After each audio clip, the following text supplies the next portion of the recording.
chaos. It's a word that dances on the edge of your mind, isn't it?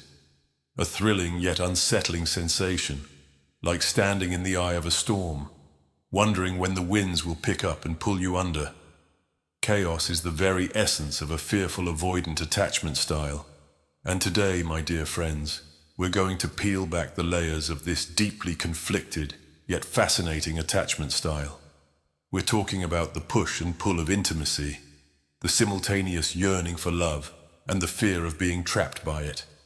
So buckle up, for we are about to journey into the minds of those caught in the whirlwind of fearful avoidant attachment. Fearful avoidants are like a flickering candle in a dark room. They offer moments of warmth, glimpses of light, only to snuff themselves out when the darkness becomes too overwhelming. They want closeness. They crave it. But the moment someone steps into their glow, the fear kicks in, and the flame retreats, leaving the room colder and darker than before. I once knew a woman, let's call her Eleanor. Eleanor was the embodiment of a fearful avoidant.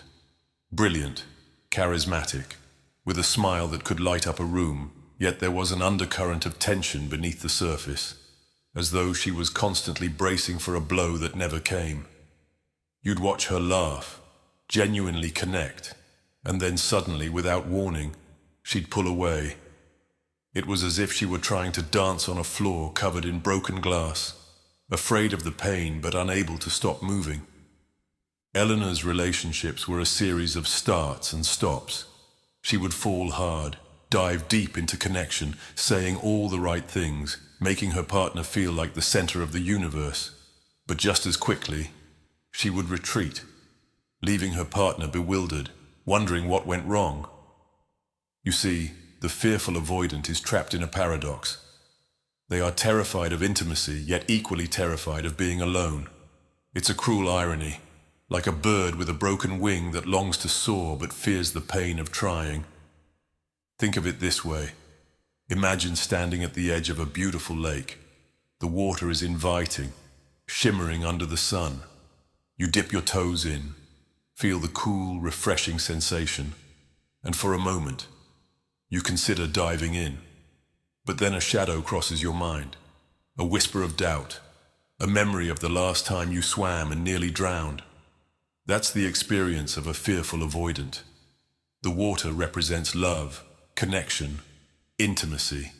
They want to dive in, to submerge themselves in it. But the fear of drowning, the fear of being hurt or abandoned, keeps them frozen on the shore. Now let's talk about where this all begins. Childhood, the birthplace of most of our deepest fears and insecurities. The fearful avoidant often grows up in an environment marked by unpredictability. Imagine a child who is loved warmly one moment, then pushed away or ignored the next. The ground beneath their feet is never stable, always shifting. They learn early on that love is not something they can trust. It's a double-edged sword that can comfort and cut, embrace and wound. I once heard the story of a young boy. We'll call him Michael. Michael's mother was affectionate, but only when it suited her. She would shower him with love, her voice soft and sweet, her arms warm. But when she was overwhelmed or when things didn't go her way, she'd turn cold, distant, like a door slamming shut in his face. Little Michael learned to fear the very thing he wanted most. Love. He craved it, but he also came to expect it would be snatched away at any moment. He grew up feeling as though he were walking on eggshells, always anticipating the next emotional ambush. And so, Michael grew into a man who loved fiercely, but couldn't sustain it. He'd fall in love quickly, wholeheartedly, only to sabotage the relationship the moment it became too intimate. He would push his partner away just as they were starting to get close, then pull them back when they began to distance themselves. It's a bit like playing with fire. You get close enough to feel the warmth but recoil before the flames can burn you. The fearful avoidant attachment style, my dear friends, is a masterclass in self-sabotage. These individuals want connection as much as anyone else. but they've been conditioned to expect pain from it. It's a dance of desire and defense, a waltz where one foot is always poised to retreat. Let's be clear, this isn't a conscious choice. The fearful avoidant isn't sitting there plotting ways to mess up their relationships. No, this behavior comes from a place deep in the subconscious, a place where old wounds still bleed, unseen and unacknowledged. It's the product of a nervous system that has been primed for danger, an alarm that goes off at the first sign of vulnerability. I once watched as Eleanor ended a promising relationship out of the blue. Her partner, a kind and patient man named David, was left stunned, blindsided. "But I thought everything was going well," he said, his voice tinged with confusion and hurt. And here's the heartbreaking part. It was going well. It was going so well that Eleanor couldn't handle it. The closer David got, the more she felt exposed, like a raw nerve being touched. Her instinct wasn't to embrace him, it was to run. Fearful avoidants live in a constant state of hypervigilance. They're always scanning the emotional landscape, looking for signs of trouble. They have a radar finely tuned to detect even the slightest hint of rejection or betrayal. And when they sense it, whether it's real or imagined, they react swiftly, pulling away before they can be left behind. It's a preemptive strike, a way of saying, "I'll hurt you before you have a chance to hurt me." But here's the twist. In their efforts to protect themselves, they end up creating the very scenario they fear. By pushing away the ones who care about them, they end up alone, confirming their deepest belief that love is dangerous, that it cannot be trusted.